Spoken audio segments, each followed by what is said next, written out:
Sorry I'm late, everyone. Lots of technical difficulties. Fun. No, yeah, was clearing the internet, well, cookies, all that shit. Wiped it. Me being the dumbass that I am, may have not remembered to log everything back in time. Yeah. Because of how StreamYard is run between like the stream pervs, I had to get the code to log in and everything, so that was fun. But here now, yay! Oh god. So yeah, hi.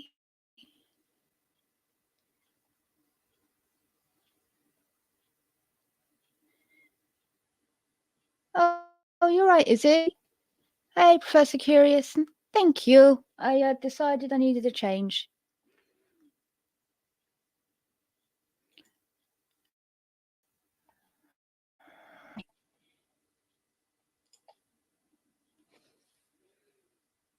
Oh, thank you.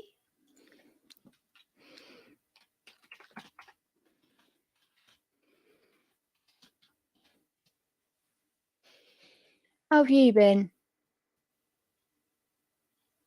Oh, you're right, James, hon. How are you? You all good? Just realised that needs to not be there at the moment. There we go.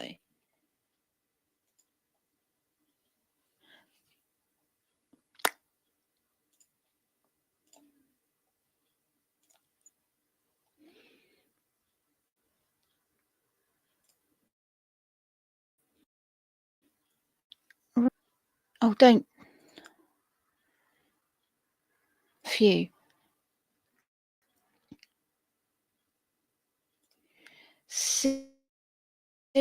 Seriously worried that my Windows. Oh,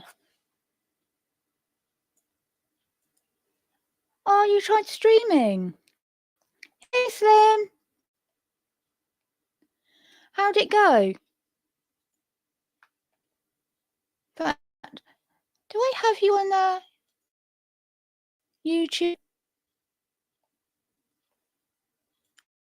I should do. Hang on. I'm curious, Professor. Are you streaming?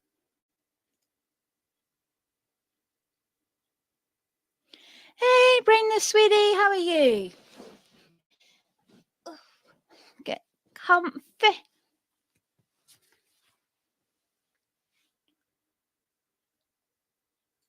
Oh no, what happened?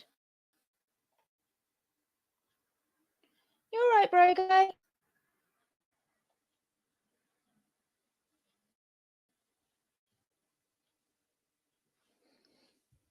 I've not seen you in ages. How are you, hun?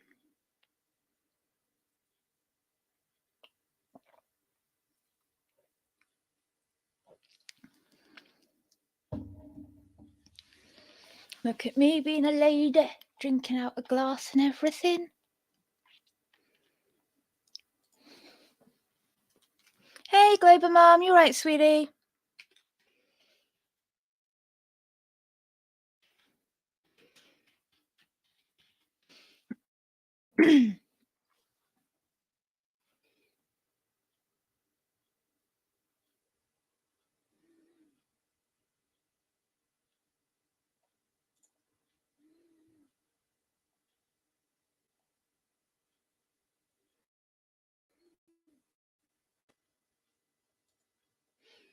Right. There we go. Subscribe to your channel, Professor. I'll have a proper look over it later. Yep, ban James. God damn it, we don't want none of those Scots over here.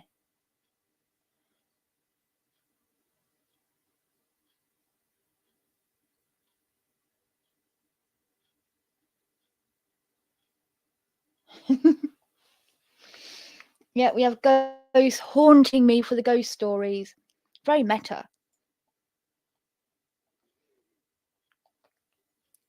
So originally, I was hopefully going to do something different for today, but turns out I'm going to do it next week. So next week, I am doing like spooky folklore stories from different countries. And the first country that was selected was. Oh, shut up.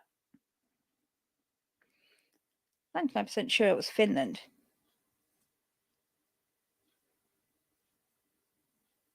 Yeah, Finland. So next week I'm going to do spooky stories from Finland, and then I will have like a random person suggest another random country, and I'm going to do it like that. I know, right? Like people came up with the most insane stuff, like folklore wise. Like so, Vila, my name, actually comes from Slavic nymphs. They were forest. They lived in the forest, things like that. They would lure men off the path. And normally these were men that had done something bad to women, stood them up at the altar, abandoned them after getting them pregnant, violated them, these sorts of things. They would lure these men off the path with their beauty and singing and stuff, and then start dancing with them. Except the men would never stop dancing, and they would dance themselves to death. Like, that is so funny to me. So fucking funny. So I love that. And then it's also said that like there's different versions of how they came to exist. Some said they always existed, but then Christians got involved and it got said that like they were the ghosts of women that got turned into Vila. And then the funniest thing of it, so Vila is obviously like the Slavic Eastern European V, which is like the W, which means it's like Vila or Wheeler, and the plural is a Willies.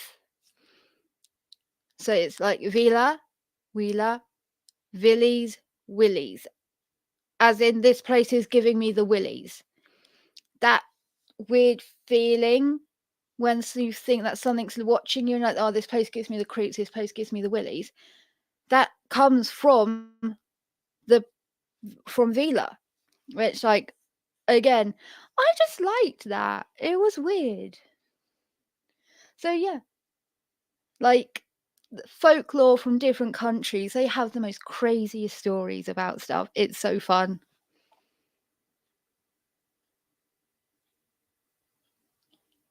Yeah, but you guys are just so super sexy in heels. Like, come on, you're even getting women.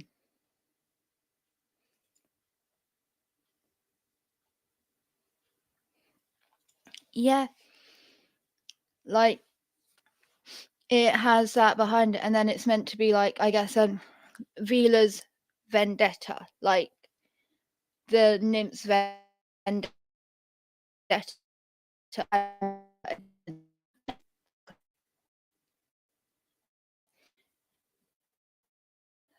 Actually, not made in my angry feminist era. Not at all. No, not me.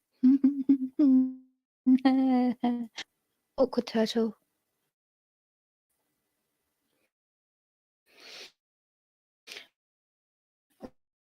Right. Anyway, let's get this.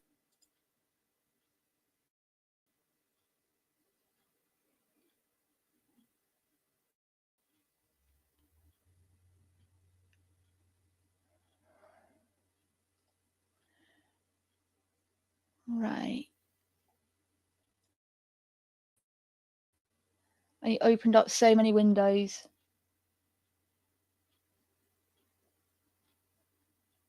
Yeah, my fictional Willy. Different to my fictional Dick, I will have you know.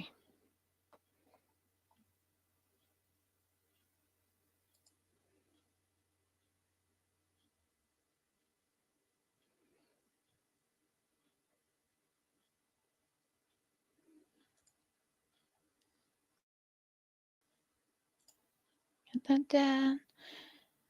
Do do do do do do. Do, do, do, do, do, do. Oh yeah, that was a funny one to show Slim later. No.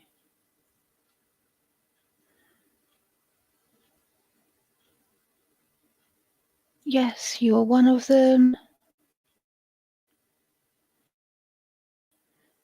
I accidentally closed down the list that I found. Yeah, I'm not sure what's happening at the moment. But it should be alright.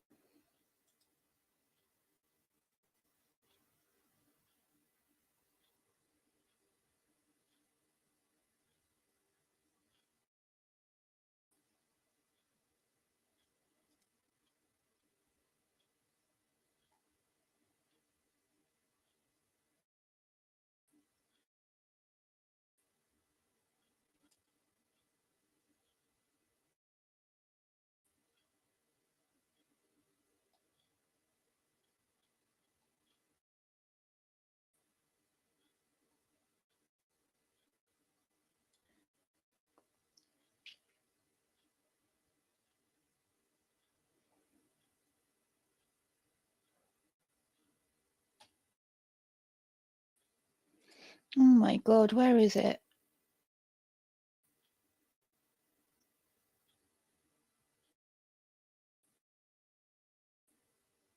Oh,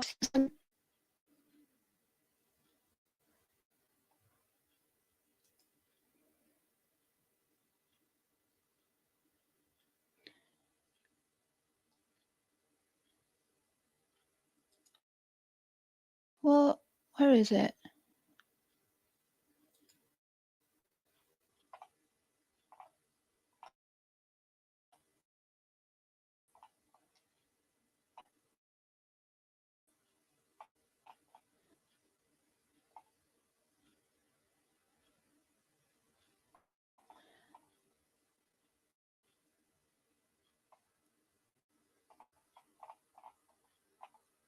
Right, I'm gonna have to find it from scratch again.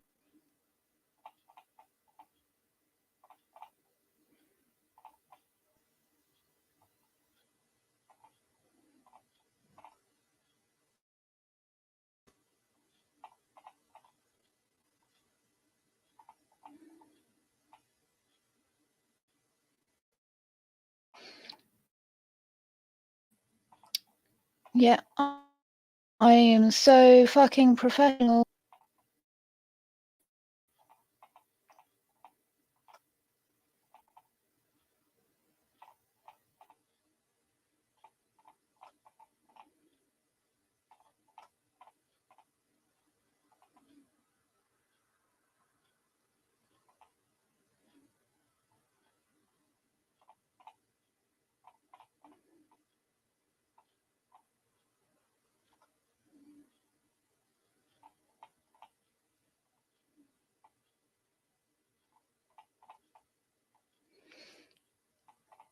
Where is it? Where is it? Where is it? It was this really cool story about like with pregnancy involved and shit, and like it was actually really good. The other one, I actually quite like the other one I'm gonna read, but certain little things I'm like, wait, what? I'm not sure if it's just me being an absolute fucking idiot, which granted could be, let's face it, not smart.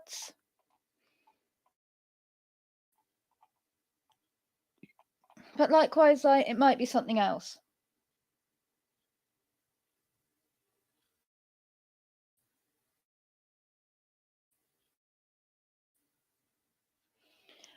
Oh, I'm curious now, Professor Curious. And kind of, yeah, demon fetus, but like different to like the other demon fetus stories that I've read. or movies. Like I thought there was kind of cool lean to it.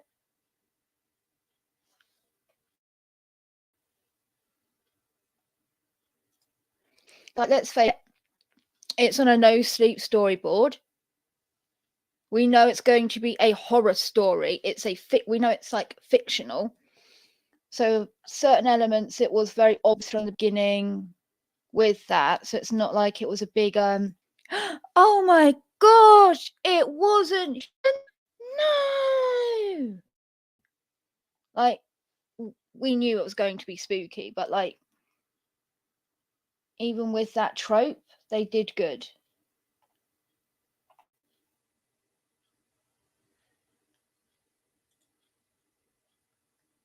I keep forgetting there's quite literally a history.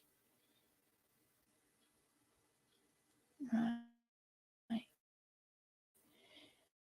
If I pop that one out, then I can close all those windows that keep. Yes, go.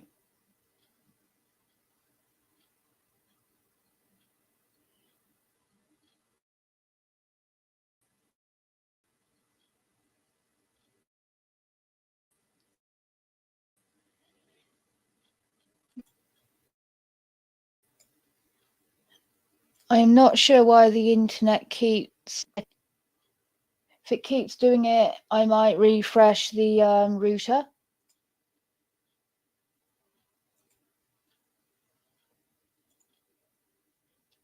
But like basically since moving in, like the new neighbours, my internet's been fucking up and I'm not sure why. Do you know what? Yeah. After I do Finland, I'll do Ukraine.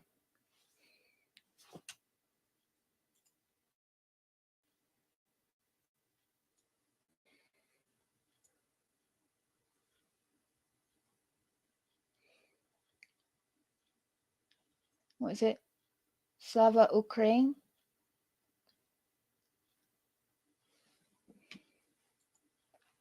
Right.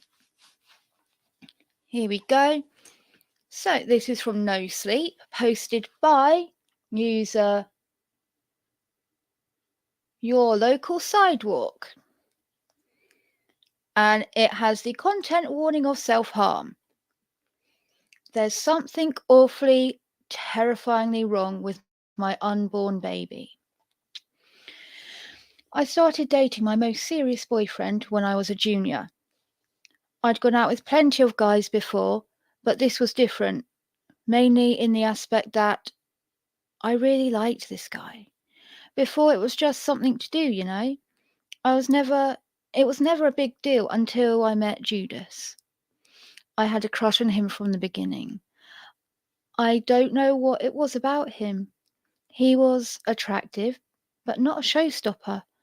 One of those guys who looks like a movie star. There was just something about him that pulled you in, like a magnetic force. He was the kind of guy who you stared at in class, but never made a move on. He had the kind of face that you'd doodle in your notebook without noticing. Anyways, I started dating him near the end of the year. After I finally got the courage to ask him out, God knows how. He was a super nice guy, polite, funny, a little socially awkward, but it wasn't a huge thing. And eventually, he ended up being the guy to take my virginity. But that's another story. So, yeah, Judas was my first everything, pretty much. Or the first one who was real. And then he ended up moving away again. Something about his family's job or whatever, and I never saw him again. Ironically, the day that he left was the day my morning sickness started. At first, I thought it was the flu because it came with these awful pounding migraines. but there were no other symptoms, no chills, no fever, nothing. So, absolutely scared shitless, I went to Costco, bought a pregnancy test, peed on the stick, and when 2 lines appeared, I dropped it in the toilet and flushed it down, then threw out the whole box. So, now I was pregnant. This posed a huge problem, seeing as I was 17 and my parents would literally kill me. Hang on.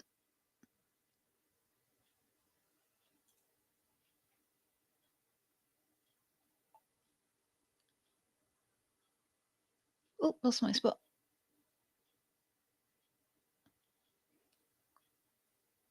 I'm just going to do it again. So now I was pregnant. This posed a huge problem, seeing as I was 17 and my parents would literally kill me. I'd had a strict Catholic upbringing, and premarital sex was to them what murdering was. What? I'd had a strict Catholic upbringing, and premarital sex was to them what murdering someone with your own hands would be to other parents. I whipped out my phone and Googled, and this is seriously the first thing my brain told me to do: abortion cost in California. The results were unspecific and mentioned health insurance, which instantly brought to mind my parents going over the bill and seeing "your daughter's abortion" in big red letters. So that was out of the running. My only options were to miscarry or to run away. Over the next few weeks, as my vomiting increased so much that at one point I had to convince my mum that I wasn't bulimic, I found that I wasn't hating the prospect of having a baby. At night, I was extra careful lying on my stomach, which was ridiculous because at that point there wouldn't have even been much more than a clump of cells. I found myself talking to the baby idly, telling it about my day. I even decided that it was going to be a girl and named her Maya. But I swear I could hear her talking back sometimes. When I told her about my day, I could sometimes hear this reedy little voice responding, offering comfort, telling me that she loved me. I thought it was a normal thing to hear your unborn kid talking to you in your mind. And the faster she grew, the more she spoke, and the more defined her words became. And she grew fast. I even Googled it to make sure I was normal, which I certainly wasn't. Baby bumps aren't supposed to be noticeable until well into the second trimester, but by my 7th week, I was having trouble fitting into some of my looser jeans. I began wearing big sweaters, which I could fortunately justify with the fact that it was now January, but I chewed my nails to shreds, fretting about what I would do when March came around. I don't remember the first time the baby moved, but I do remember that unease that grew each time after that. It wasn't simply little kicks. At times, it felt like the baby was physically trying to rip me open from the inside. By 16 weeks, I spent days on end lying in bed, clutching my stomach, my insides rolling as the child inside me jostled violently. Sometimes, when it got particularly bad, I could see it happening in the mirror, seeing reptilian ripples travelling across my stomach back and forth like the lashing of a tail. At 20 weeks, I started vomiting this black, gooey phlegm. It coated the insides of my mouth and left a foul funk on my tongue that I could never get rid of, no matter how much water I swiggled. Swiggled? No matter how much water I swished, or how many times I cleared my throat. Sometimes I got angry at the unborn child in my womb. I thought that she was purposely trying to ruin my life, that she made me this sick on purpose.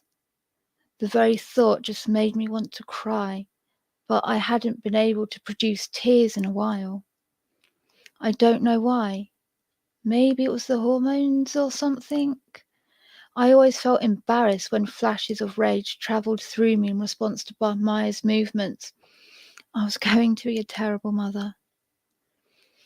When I was 6 months pregnant, my bump became less of a bump and more of a prominent bulge. My stomach was distended and covered in veins. My skin took on a sickly pallor, and my appetite stopped entirely. Strangely, though, I was eating less and less. Maya got more and more active. The movements were so violent that sometimes she would physically jerk me forward. Some mornings it became routine to wake up and peel layers of flesh that flaked off from my belly during the night, as if I were rotting from the inside. The phlegm didn't stop either.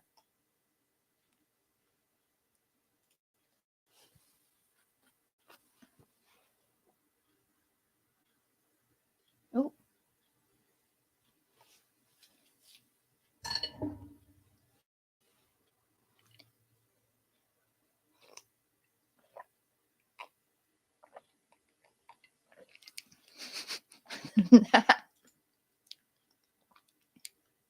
Yep. Yeah, that's what I was wondering. How the fuck did she manage to flush a pregnancy test? Like, Jesus.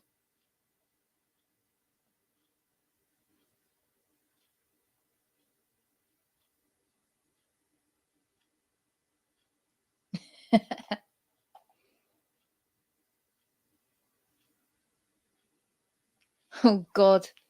Just got this image of like fuck it. Teddy will do. So like imagine baby bump and all of a sudden something baby wants there and you just see the belly distend forward and just go like shoo.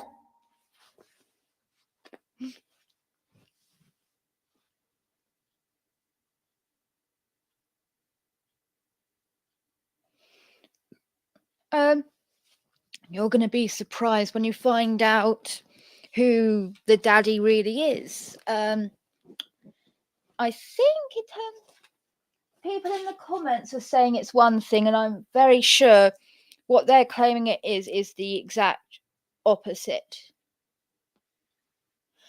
Under an hour till your birthday. Yay! Sorry, one sec.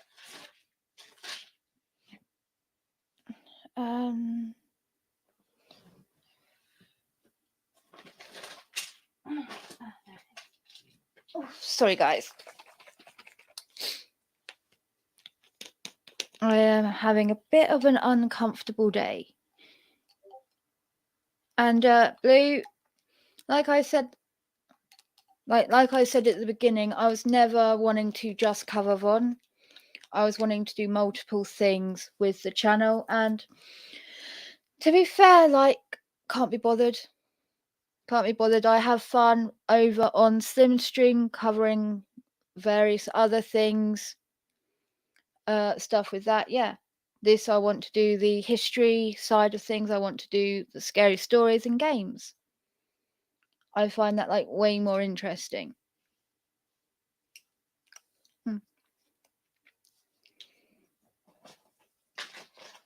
I haven't watched something to do with one in a very long time.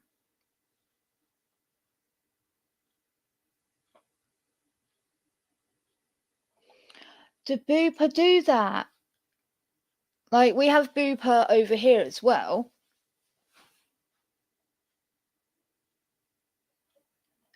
Oh, shit, for real?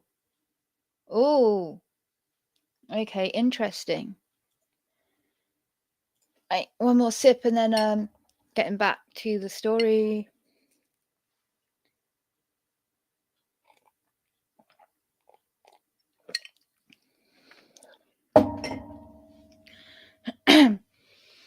One night, Maya would not calm down. No matter what I did, I sang to her, I drank warm milk. I cried hysterically. I listened to music, and still she thrashed inside me as if enraged, flaying me from within. I was in tears, frustrated to the point of hysteria. So much so, in fact, that I dug my nails into my stomach and let out a guttural groan of frustration. And my tender skin was so papery thin, I ended up ripping away a section of my flesh the size of a playing card. That was the first time I felt it.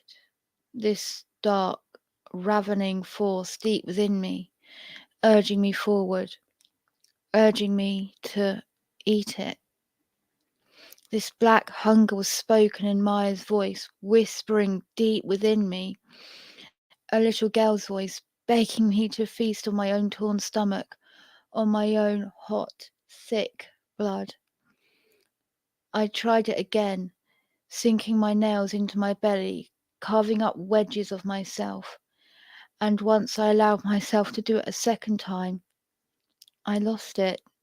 I was unable to stop myself from pulling away lumps of tissue, not just little flakes, but whole palmfuls of the stuff, shredding my pregnant tummy into bloody strips as I bit my left hand to keep myself from screaming in agony. I couldn't stop myself. I just kept ripping myself apart. Hot tears running down my face, blood staining the sheets, my legs, and the hem of my skirt. I had to stop when I looked at my hands. Soaked to the knuckle in crimson, and then at my belly, which was covered in deep whitish pink lacerations, spilling gore all over my purple sheets. Shakily, I covered it up again with my shirt, pressing the fabric against the stinging incisions. And then, this was the strangest part, I noticed the actual hunks of discarded skin lingering around me, and felt that strange hunger. And before I realized quite what I was doing, I was eating my own flesh. It was tangy and metallic with blood, and a little salty, though mostly tasteless, my teeth sinking through it easily. It slid so smoothly down my throat. From inside my stomach, Maya finally lay still. I knew this wasn't normal. There was something wrong with me and my baby. But God, if she would finally just stop twisting inside me like a snake and stop forcing me to vomit everything in my stomach every night, then so be it. Strangely calm, I went downstairs. It was probably midnight, and my parents were fast asleep. I took a carving knife out of our kitchen cabinet and rotated it slowly in the moonlight, streaming through the windows. Then, before I could stop myself, I raised the knife and brought it down hard on my thumb, cutting 5 inches into the skin.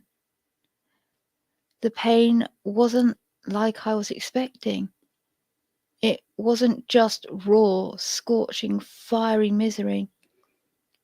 It was a strangely clean feeling, shiny, like the blade of the knife. I don't know how to explain it. And I couldn't stop. I was physically compelled to bite myself hard enough to bleed, to stop my screams from coming out as I sawed through my bone and cut my finger off. Maya spoke again in that soft little girl voice, hungrily, desperately. Eat, eat.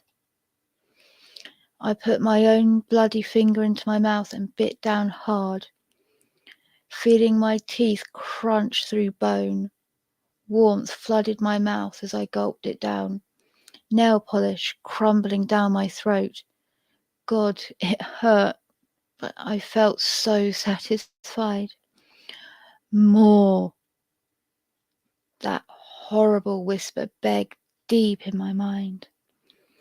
But now I was staring at the knife again, its blade lined with a slick of scarlet.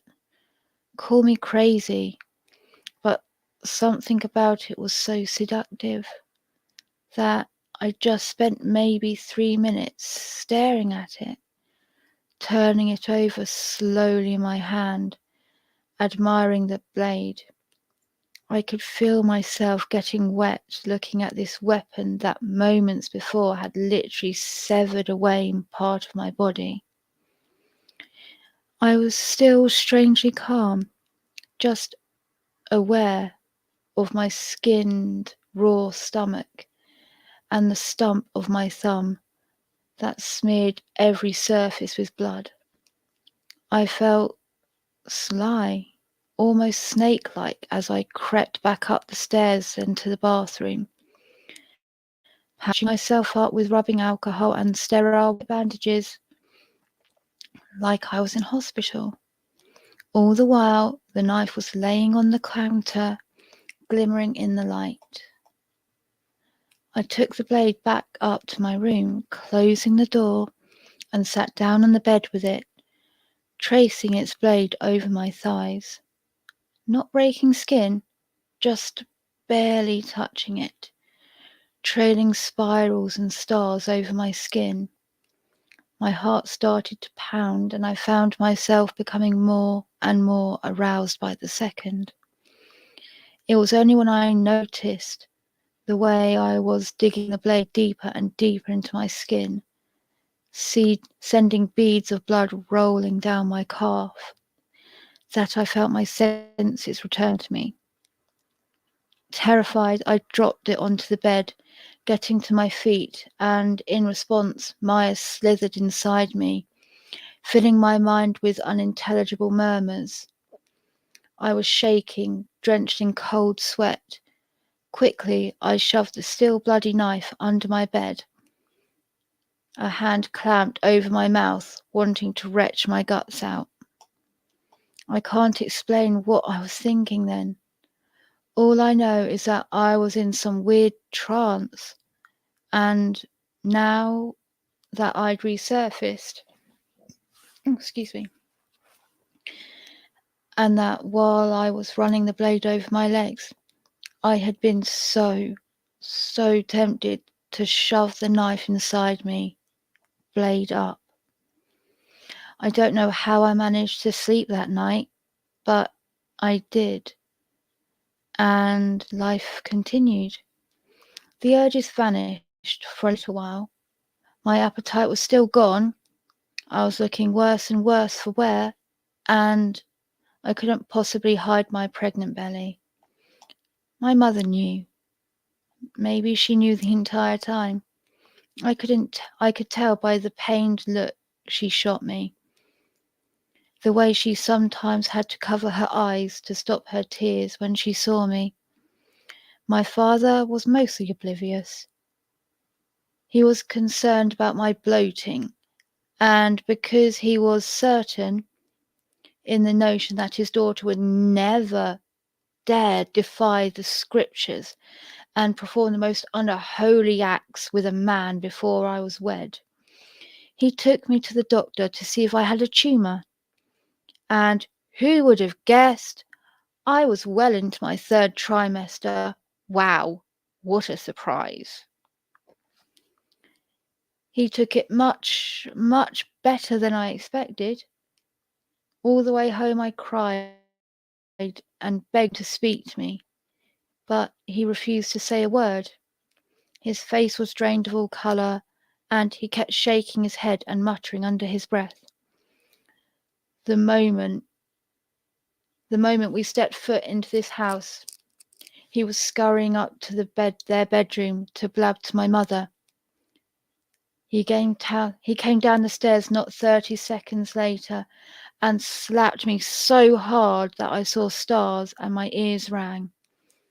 He screamed at me for 3 hours, calling me a disgrace, a horrible child, a whore, a filthy harlot, a blight on the family, and other much worse than those. I tried to contain my sobs as I told him about Judas and about how I'd wanted to get an abortion. But at the very words, his face turned purple and his screaming started again.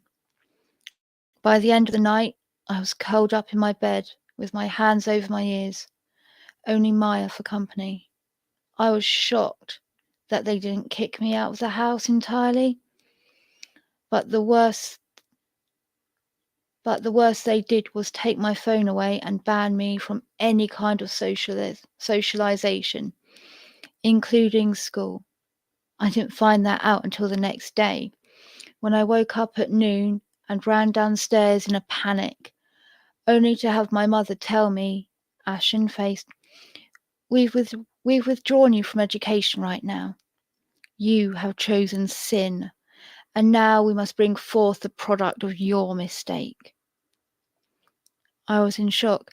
How do you manage that? We've withdrawn you, she repeated. Wait, did you drop me out of school? I demanded. Tears formed in her eyes, and she turned away and did not say a word to me. I'd fucked up majorly, but that goes without saying. And all the while I was getting more and more scared of myself and the strange urges that overtook me. Now that I wasn't in school, I spent the whole day alone with myself and with Maya and with the knife under my bed. 3 days. That's how long I resisted the pangs in my stomach before I finally pulled it out. Somehow, with all the pregnancy insanity, my missing thumb, had gone unnoticed. Another blessing of my oversized hoodies. But I was acutely aware of how much harder it was to grip things with only 4 fingers. So this time I peeled off my clothes and, naked, in my room, dug the edge into my leg and plunged it up to the handle before digging upwards again, loosing a slab of meat so large that the amount of blood that emerged when the knife came out was dizzying and nearly made me pass out. My skin and bone tasted so good. I ate like a wild animal, smearing my face with viscera, bawling the entire time. And when I had finished that off, I shoved the knife back in, cutting away sways of my leg. First one, then another, and then hacking away part of my arms, my chest, my butt, until finally I was lying on the floor in a pool of my own blood, unable to move, feebly licking my own wounds, literally lapping up the copious amounts of gore spilling out of me. Of course, my mum came running, bursting inside. She saw my entire body coated in scarlet, the knife lying next to me with its blade and handle dyed red, and screamed so loud my head rattled. That's how I ended up going to the hospital. My dad was driving, my mum in the back seat with me, staunching my countless wounds. The car veered sharply around the fork in the road, and that's when I felt it. My water's breaking. That's the last coherent memory I have of anything. I have blurry, distant flashes of being carried into the ER. Doctors in blue surgical masks wheeling me into a room, shots injected into my arm that did nothing to lessen the searing torture flashing through my whole body. My own voice, impossibly deep, crying out in pain, speaking words I don't understand. And Judas, showing up in the emergency room somehow, staring at me blankly as I heaved and shrieked and gave birth to his baby. I was faintly aware of the hours passing, twilight falling outside of the window, and still it went on and on and on. I wanted to rip myself apart. I wanted to die. I didn't want to feel like this anymore. But it didn't stop. It went on and on and on. I remember being certain that I had died, that I was in hell, and this was my punishment for sinning with Judas. Beyond that, I have one memory of the actual birth. It was the horrified look on the doctor's face when he pulled her out. I didn't see Maya, didn't get a glimpse of my baby girl, but I remember the terror on his face, the way the nurse fell back with a hand over her mouth. After that, there was darkness. It settled over me like a velvety blanket. I basked in the sweet relief of dreamless sleep up until my eyes fluttered open and I found myself in a dark room, wearing my paper hospital gown stained with blood, and met Judas's dark eyes. "Hello," he said calmly, collectedly, as if this was nothing out of the ordinary. "Hi." My voice sounded awful. I pushed a sweaty clump of hair out of my eyes. Judas looked different, more angular. A sharpened sword.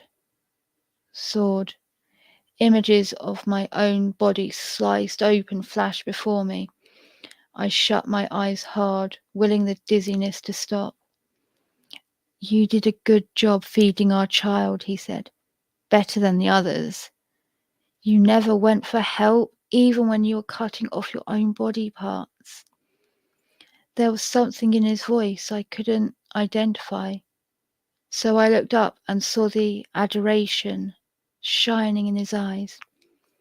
And then I realized that he was admiring me for it, impressed by how I'd hacked away at myself to sate the desperate dark compulsion in my chest.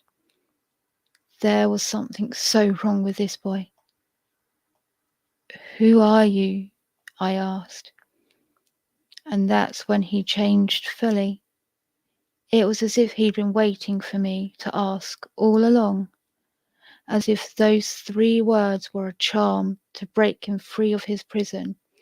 His human skin peeled away and fell into a torn heap at his feet, like a moth breaking out of its cocoon.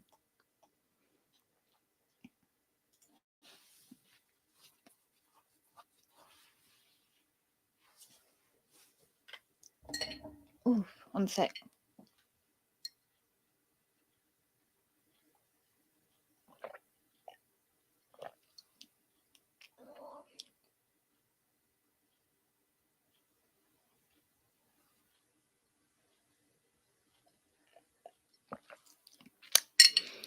This is what I think.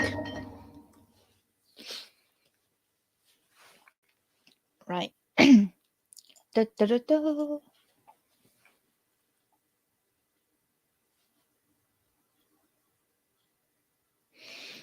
Underneath that, I don't even know how to begin to describe it.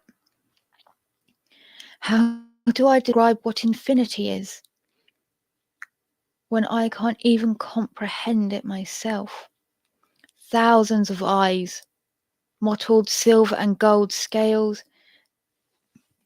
Excuse me. 6 pairs of angelic white wings that looked as soft as velvet, and a smile that was impossibly long, rows and rows of teeth, but all of them were different shapes and sizes, some razor sharp, others flat and dull, as if he had taken them from as if he'd taken them from all different sources, as if they weren't his to begin with.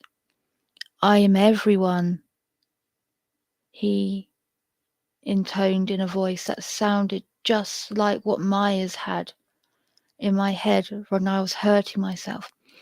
I am no one. I am everything and nothing.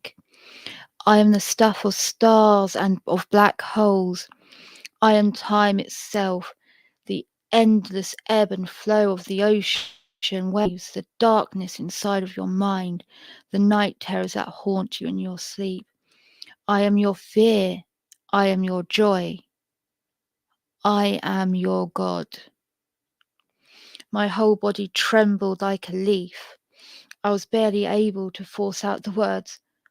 What have you done with my baby? If possible, its jaws widened even further, revealing a sickeningly red tongue and throat so black it's endless. I shuddered. My dear, it was never yours. Nothing is yours. All of everything is mine, even you. It lunged at me. Its jaws closed around my body and I jolted into consciousness.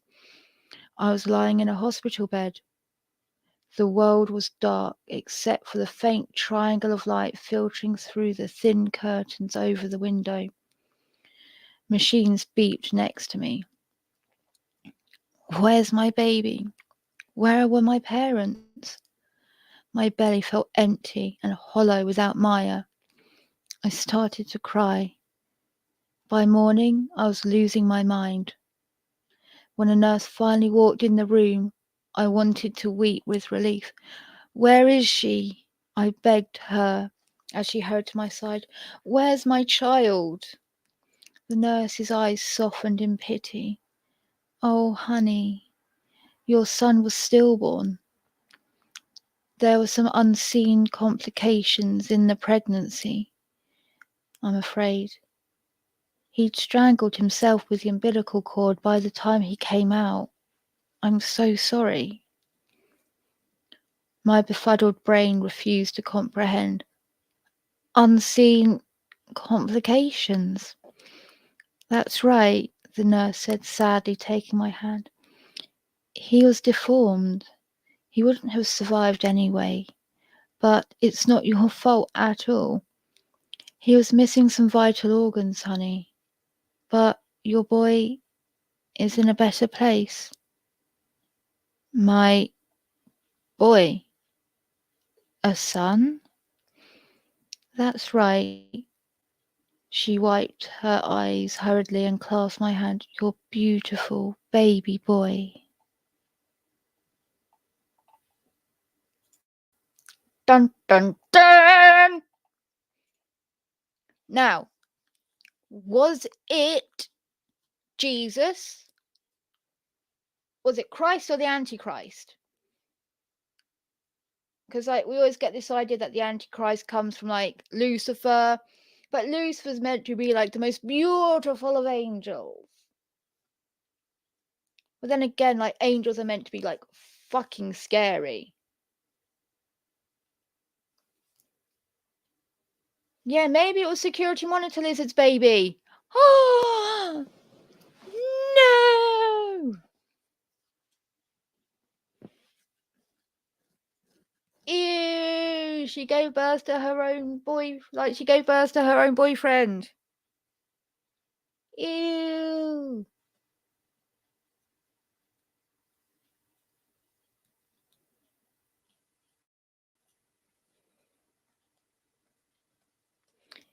See that's what I was thinking, because like the biblically accurate angels, they have all the massive eyes everywhere, and like they're scary. Like, hang on.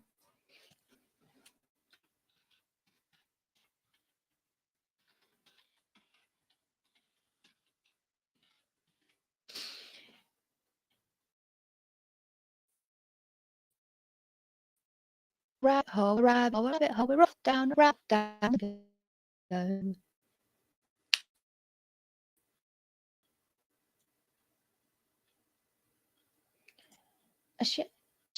Share that screen.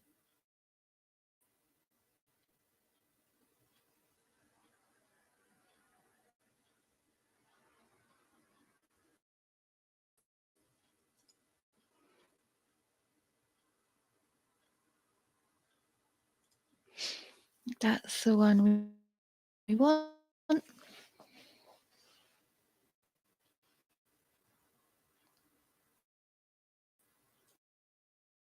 So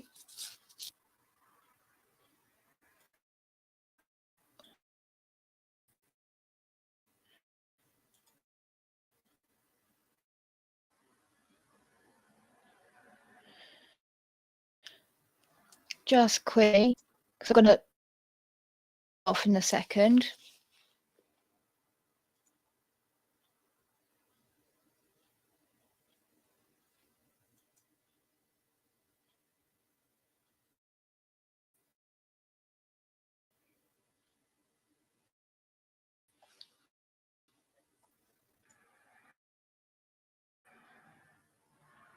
Not sure what's happening.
Sorry about that.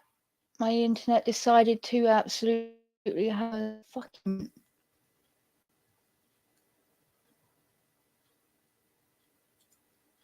Yeah.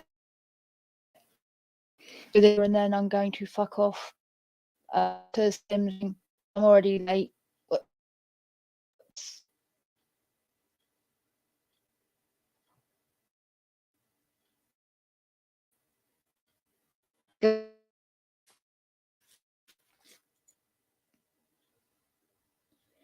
Accurate angels were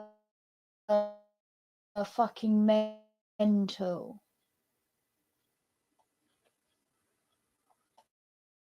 It's the one that gets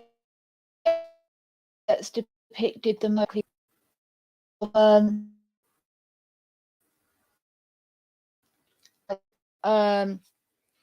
Thing like bands around it, and then lots of other eyes. Like people.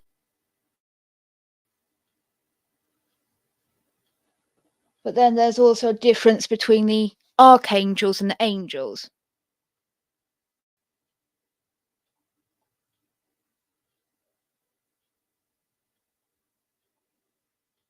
So yeah.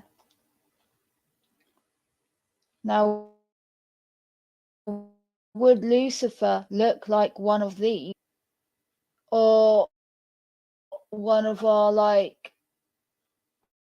pretty ones? Oh my god, that's so adorable.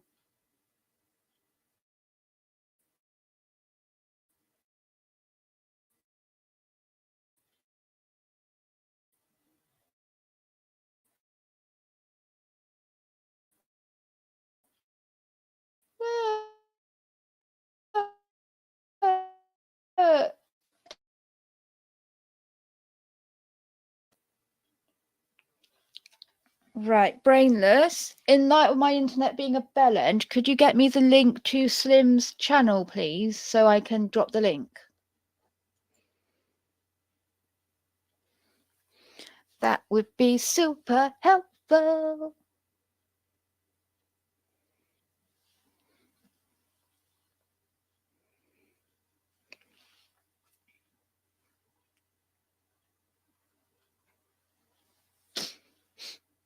But yeah, so next week I'm going to be doing Thank you. Next week, I'm going to be doing the spooky stories from Finland, and then after that, Ukraine. So, yay! And then I might see about setting up a voting system, so everyone can get their say of where they want next, something like that. Not sure how I'm gonna pin it up where it's okay, you can pick out of these chunks. Yeah, and I haven't got a map with the ability big enough to be oh, I'll just throw a dart. Yeah, so we'll see. Anyway, I'm going off to Sim's channel. I will see you there. If that's not your thing, I will see you next week for more spooky stories. Right. See you later, everyone. Have a nice night. Bye.